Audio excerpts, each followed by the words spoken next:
applied everything that's lower priority if you're lower seniority in terms of meeting setup. Right. Like, there's no question. I mean, it's just how it is. Right. So then if you're moving it, it's just the person is, further degraded or whatever, right? In their importance. I don't know, degraded's a strong word, but over time it creates a sense of you're not a priority for me.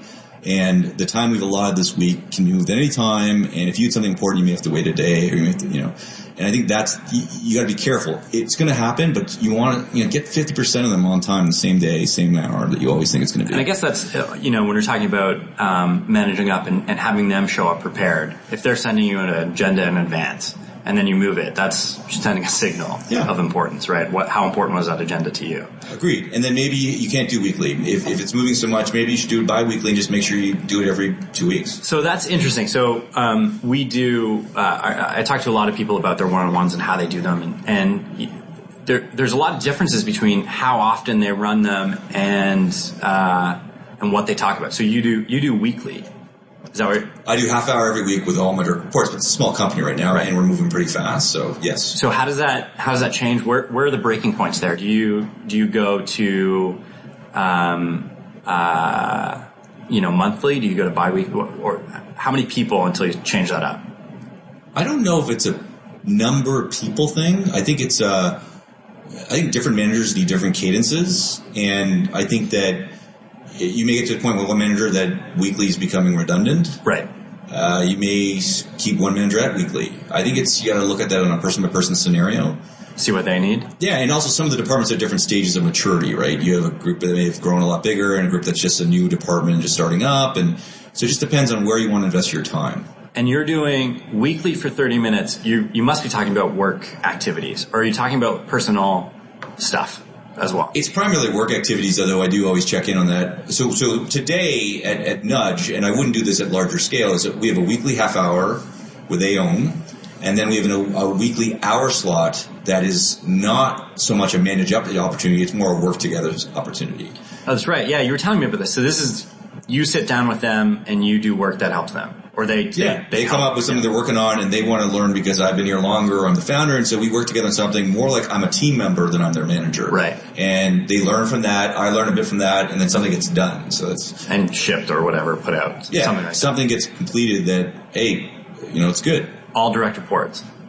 All direct reports get that hour. How many direct reports are you doing? I mean, I only got like 4 direct reports, so it's not crazy. Right. But you're still talking about like almost one over a day or close to a day a week is basically doing those two things. If you kind of add that up. I don't know if that's true. A regular work day a week, yes. Okay, 6 hours. that's correct. That's correct. Yeah. Right. So maybe that's also interesting. I think, one of the things that we've talked about in the past is what is a regular work week for you? Like you wanted me to go through like the day? Yeah, I mean, even go through the history. Like what was regular at Eloqua? What's regular at Oracle? I mean, regular at Eloqua was, when I started, I worked 65 days straight, including Sundays. And I did probably 320-hour weeks, which is 15 hours a day, 7 days in a row, which is insane. Yeah. I don't think that makes any sense. So okay. You learned from that. Yeah, I mean, I just don't think it does. I think that you could be a lot more. The thing that's different between them and now and how you work is, I think for me, when I know I don't know something, rather than be bullheaded and just trying to figure it out, I just ask somebody for help. Right. That's the big difference. And I know who to ask. Yeah. Yeah, you have the network. That's right. What kind of an effect does it have on your team when they see you working that hard? Like, presumably you were working that hard because there was just work that had to get done, and I'm imagining as a manager you're trying to do the managed stuff and also your own work. But did you notice anything in terms of the kind of message that was sending to your team, and did it motivate people to see you working that hard, or was it something that maybe stressed them out? And you're talking about back at Eloqua, because I don't do exactly. Back in the day. So it certainly set a culture of working hard on hours matter. I mean, I understand that, and it burnt some people out, and it burnt me out. And I certainly would do it slightly different, but I will say the caveat to that is, we were a SaaS startup in a world where people didn't buy SaaS and people didn't look at Canada for startups, and we were not funded, and so we had no option. If I'm being asked to lead a digital marketing session with the heads of IntraWest properties, and I don't know what digital marketing is. I probably have to stay up overnight to learn that, so I don't look like an idiot the next day. So it's stuff like that. Hopefully, no one from IntraWest is in this.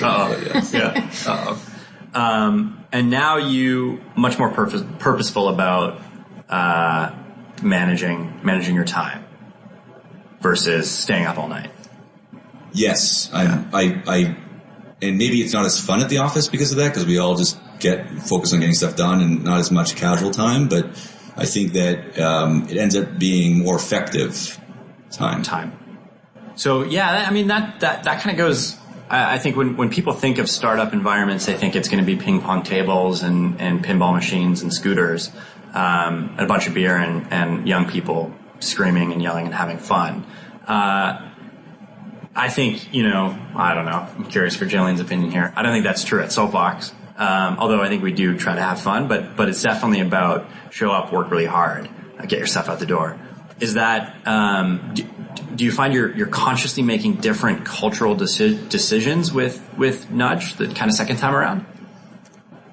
I think it is. For me, it's just the only way I can do a startup now with the family is that we need to focus on the time we're working and then have time off for personal life. There's no real, that's my priority. And I think Steve and I, when we look to hire, we make it clear that we have a different type of work environment. We don't, we want you to go have dinner with your families or your friends or your boyfriend or girlfriend or whatever. But we do work late at night and we do work early in the morning, and we try to fit it all in. Awesome. Okay, so I want to go to kind of some of the more painful things that maybe new managers have a hard time jumping in. So you mentioned burnout. So how do you know if someone's burning out? What do you do to maybe, pump the brakes on that person? Or how do you know if they're burnt out? What do you do? Do you get rid of them? Do you give them a vacation? How do you deal with burnout? I think there's two parts of that. One is, how do you know if someone is burning out? I think most managers get a sense of that. The harder question is, how long do you let it go for, knowing that it still helps the company? So, do you kill this person?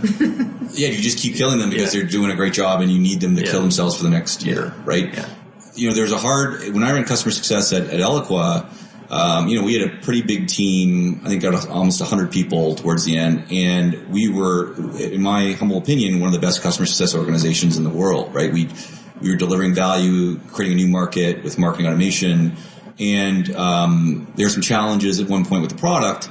And I said to the team, "It's not going to be fun, but we got to prop this thing up for the next little while." Yeah. And I said to my management, some of your people may burn out and not be able to stick around just because we pushed too hard. But this is our strategic advantage. We are good at this. Yeah. So we have to take advantage of it as a business. And so that's the harder question is how much do you burn them out for, knowing even that some will leave? And is that a good or bad call? At what point do you say, okay, enough's enough, we've lost enough people, or it's a problem? So going into that, did you have people burn out? Yeah, we did, definitely. And what did you do? Was it let him burn out and replace him with fresh blood, or? So we some of them burnt out enough to just leave. Yeah. Some of them we started to say, okay, could we get them into a new role in the company that's different, that still has lots of value?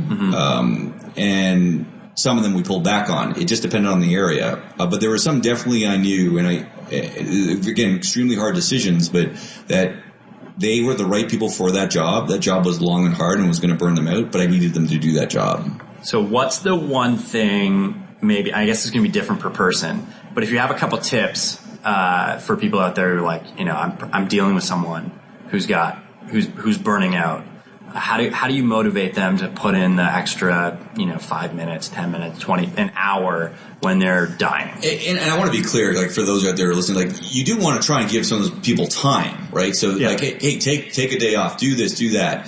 I think the key is, are they, through that burnout process, can you showcase to them, help them, support them, that what they are doing is going to be better for them in their career? What they're learning through that really tough process is actually going to add value to them over, maybe not even at this job, maybe the next job, right?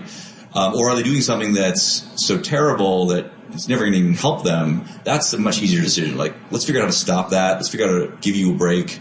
But what I try to do is say, what can we find that's the diamond in the rough here, what you're learning that is so great